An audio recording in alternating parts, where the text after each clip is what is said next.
করতে কোটি কোটি টাকা ছাড়া নির্বাচন করা যায়।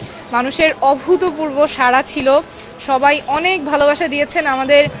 দেখা যায় যেখানে থাকার কথা আধা ঘন্টা সেখানে 1-1.5-2 ঘন্টা পার হয়ে যাচ্ছে। আমরা সবগুলো লোকেশন কভার করতে পারছি না, কিন্তু আসলে এইটা প্রতিফলন হচ্ছে মানুষ কতখানি নতুন রাজনীতির জন্য মুখিয়ে আছে।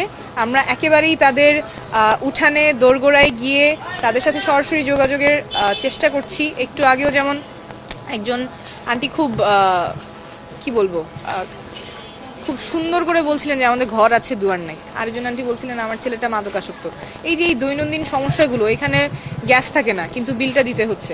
তো বছর পর বছর ধরে ওনারা জনপ্রতিনিধি ঠিকই নির্বাচিত করে সংসদে পাঠিয়েছেন, কিন্তু সেবাগুলি পান নাই। এই জায়গায় যাতে আমাদের ন্যায্যতা প্রতিষ্ঠিত হয় সেজন্য কাজ করব।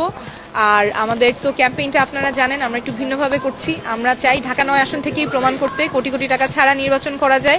ব্যক্তিগত সম্পর্ক এবং যোগাযোগ আস্থার উপর ভর করেই নির্বাচন জেতা যায়, কারণ লাখ লাখ পোস্টার কিংবা ভাড়া করা শোডাউনের চেয়ে অনেক বেশি শক্তিশালী আমাদের ব্যক্তিগত সম্পর্ক।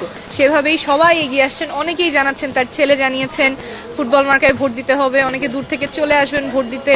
18,000 বেশি ভলান্টিয়ার কাজ করছেন, তাদের পরিচিত যারা আছেন ঢাকা 9 তাদেরকে বলছেন ভোটটা দিতে।